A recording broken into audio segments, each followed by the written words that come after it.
नमस्कार, मैं हूं श्वेता झा और आप देख रहे हैं आज तक। बड़ी खबर इस वक्त की आपको बता दें, देश में कोरोना के नए मामले एक बार फिर से 2 लाख को पार कर गए हैं। कल बड़े दिनों बाद 2 लाख से कम मामले सामने आए थे और आज एक बार फिर से 2,08,921 नए केस सामने आए हैं। वहीं बीते 24 घंटे की बात करें तो देखिए, मौत का आंकड़ा 4,000 के पार पहुंच चुका है और 4,157 लोगों की मौत हुई है। प्रधानमंत्री नरेंद्र मोदी ने इसे सदी की महामारी बताते हुए वैक्सीन से जंग लड़ने की बड़ी बात कही है, लेकिन दिल्ली जैसे राज्य वैक्सीन पर सवाल खड़े कर रहे हैं। वैक्सीन संकट तो गहरा रहा है।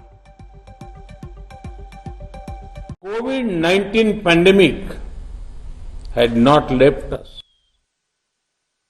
Several nations, including India, have experienced a second wave. This is the worst crisis humanity faces in decades. We have not seen a pandemic like this for a century.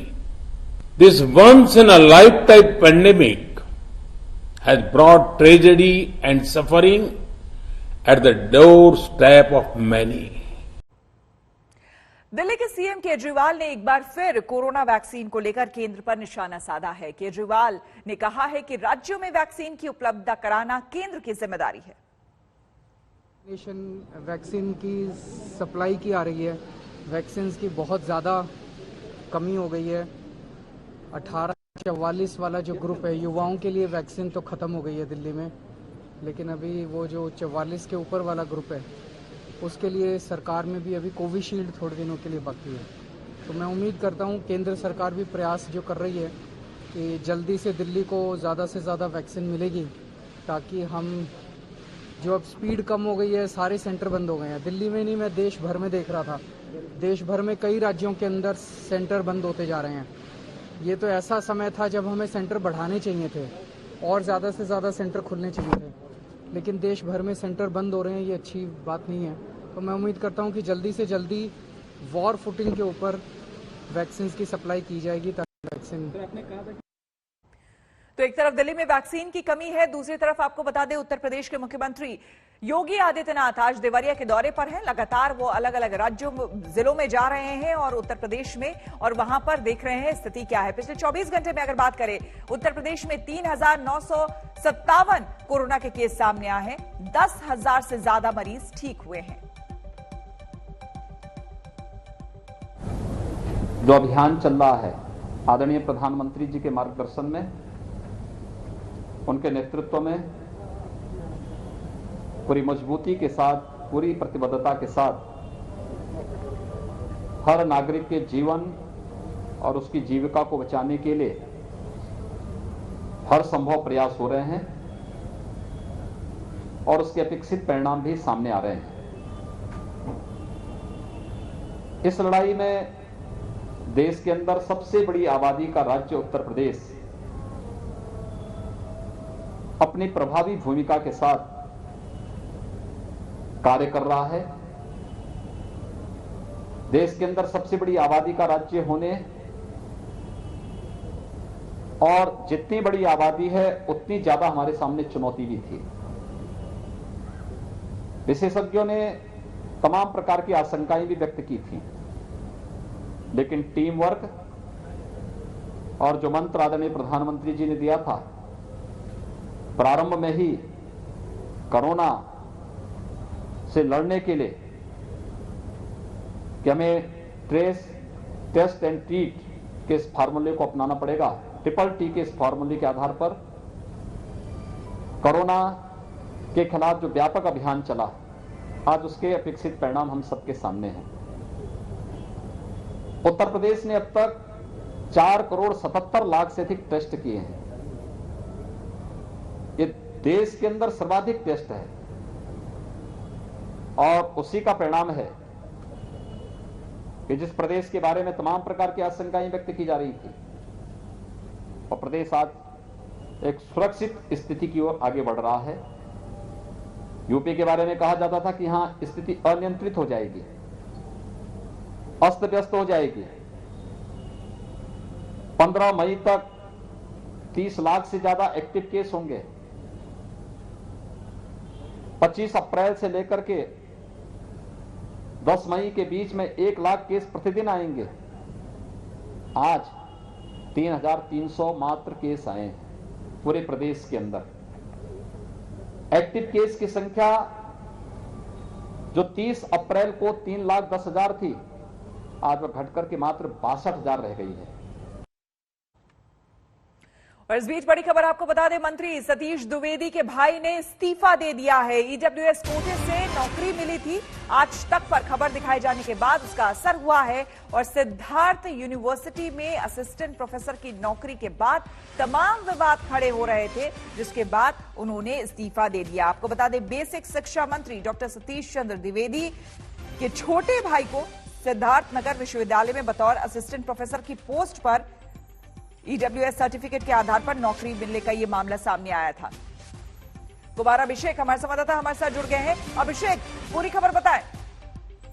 Shweta, देखिए, अब से कुछ देर पहले अरुण द्विवेदी, जो कि सतीश द्विवेदी शिक्षा मंत्री के भाई हैं, उन्होंने अपना इस्तीफा सौंप दिया है और हमारी जानकारी के मुताबिक उप कुलपति ने उनका इस्तीफा मंजूर भी कर लिया है। कुछ देर बाद वो एक निजी होटल में प्रेस कॉन्फ्रेंस कर अपनी स्थिति भी साफ करेंगे। लेकिन ईडब्ल्यूएस, जो कि एक इकोनॉमिकली जो वीकर सेक्शन होता है, उसके तहत इन्होंने असिस्टेंट प्रोफेसर की नौकरी पाई थी कोरोना के ही इस दौर में। इसके बाद काफी ज्यादा सवाल उठे थे और लगातार इन पर सवाल उठ भी रहे थे, कई और खुलासे हो रहे थे। चौतरफा जब दबाव पड़ा है तो मंत्री के भाई ने इस्तीफा दिया है और अब से कुछ देर बाद एक प्रेस कॉन्फ्रेंस कर अपनी सफाई रखेंगे। बिल्कुल, बहुत बहुत शुक्रिया आपका तमाम जानकारी के लिए।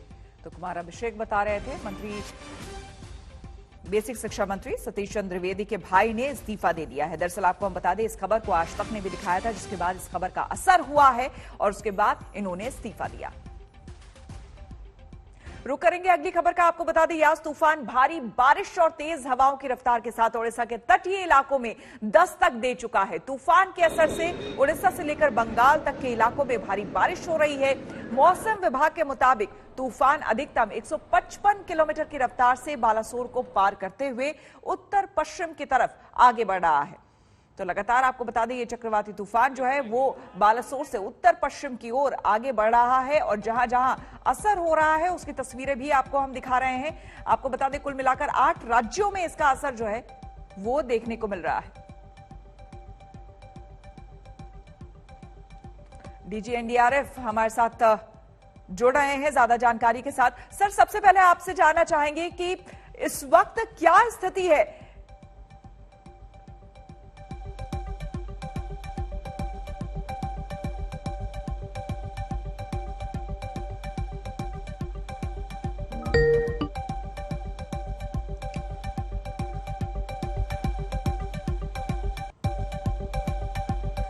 तो डीजी एनडीआरएफ एसएन प्रधान हमारे साथ जुड़ेंगे, उनसे हम बात करेंगे। लेकिन फिलहाल आपको बता दें कि उड़ीसा के बालासोर को पार कर चुका है और तूफान 155 किलोमीटर प्रति घंटे की रफ्तार से गुजर गया है तूफान। और उस बीच लगातार हमारे संवाददाता अलग अलग जगहों पर मौजूद हैं, जो आपको एक एक पल की जानकारी दे रहे हैं। आपको बता दें, तेज बारिश और हवाओं से कई इलाकों में देखा गया है कितना नुकसान यहां पर हुआ है। हालांकि पूरी कोशिश राज्य सरकार की तरफ से की गई है, क्योंकि 8 ऐसे राज्य हैं जो कि इस तूफान से प्रभावित हैं।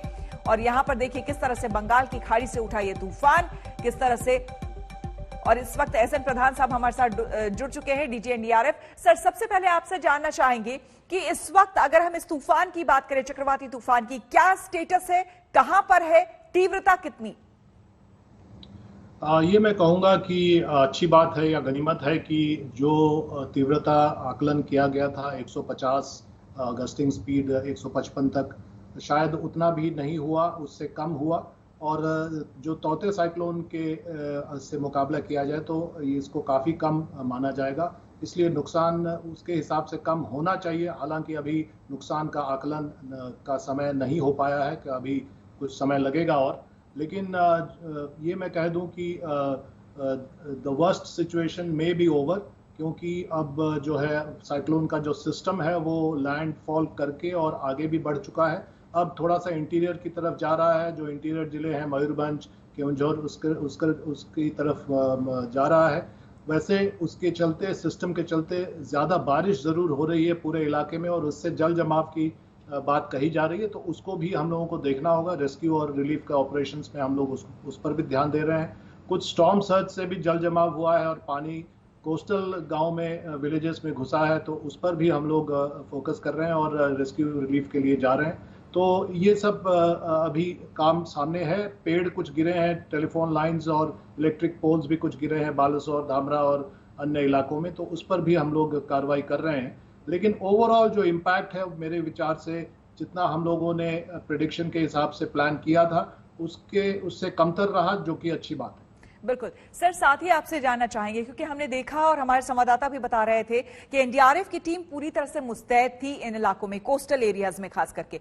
आपके पास कोई ऐसी सूचना, कोई ऐसी जानकारी, किसी तरह के जान माल की नुकसान की खबर? फिलहाल आधिकारिक रूप से ऐसी कोई खबर नहीं है, ना उड़ीसा से है ना बंगाल से है। तो मैं सोच रहा हूं कि हो सकता है ऐसी स्थिति बनी रहे। हालांकि ऐसे परिप्रेक्ष्य में होता यह है कि कुछ घंटों बाद खबरें आना शुरू हो जाती हैं, तो उसके लिए थोड़ा वेट करना पड़ेगा आधिकारिक पुष्टि के लिए। लेकिन ओवरऑल सिचुएशन मैं समझता हूं कि ओवरऑल बेहतर होना चाहिए और तौते साइक्लोन के मुकाबले यहाँ कम डैमेज लाइफ और प्रॉपर्टी का होना चाहिए। बिल्कुल सर, अभी हमने हाल में ही ताउते तूफान को देखा, किस तरह से गुजरात में और महाराष्ट्र में, मुंबई में किस तरह से उस तूफान ने आफत मचाई थी। उसको देखते हुए उसके बाद अब ये तूफान आया है, तो इस बार प्रिकॉशंस कुछ आप लोगों ने पहले से लिए हुए थे क्या? कुछ इस बार पहले से तैयारी थी?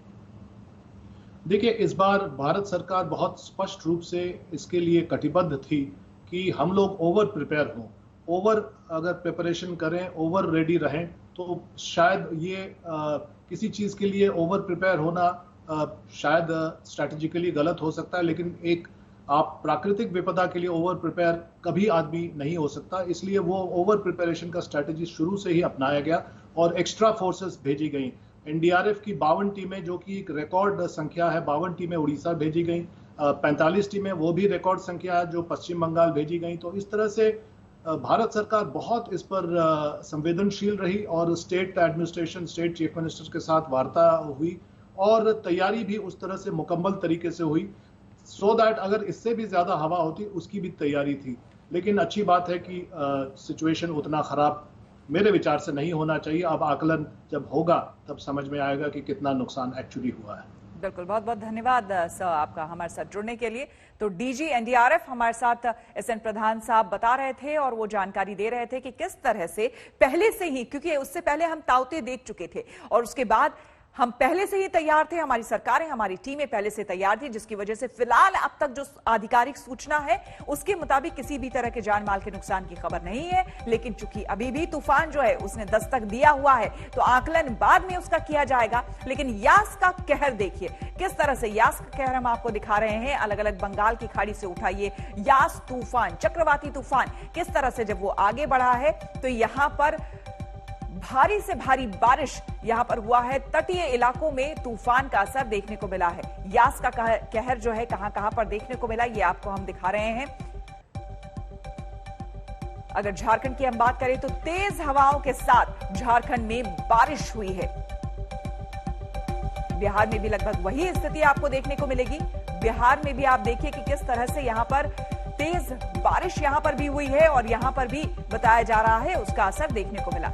उत्तर प्रदेश में भी भारी बारिश की संभावना जताई जा रही है। उत्तर प्रदेश में भी इसका असर होगा, ये बताया जा रहा है।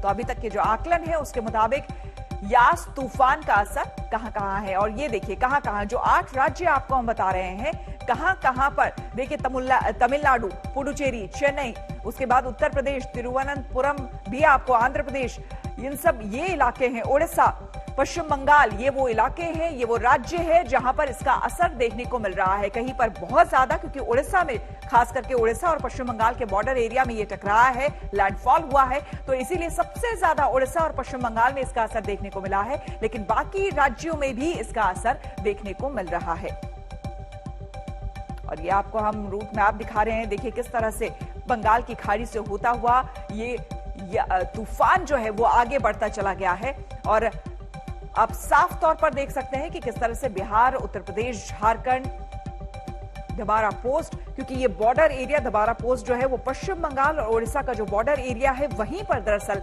इसका लैंडफॉल हुआ और उसके बाद ये तूफान जो है वो आगे बढ़ रहा है।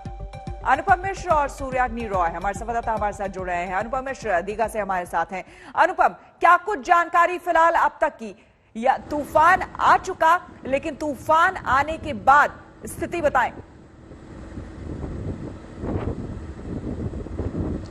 जी बिल्कुल, अभी तूफान क्रॉस कर रहा है, बालासोर के पास लैंडफॉल हुआ है, उसके बाद ये आगे की ओर निकल रहा है, झारखंड की ओर जा रहा है। तो अभी जो आई ऑफ द स्टॉर्म होती है, आंख होती है, वो निकल रही है। इसके पीछे टेल है, जो पिछला हिस्सा होता है, वो भी निकल रहा है। तो एक तरह से अगर देखा जाए तो हवाओं की जो तीव्रता थी, तेजी थी, दोपहर तक उसमें कमी आई है। मुझे देख करके आपको अंदाजा हो रहा होगा कि हवाएं काफी कम हो चुकी हैं।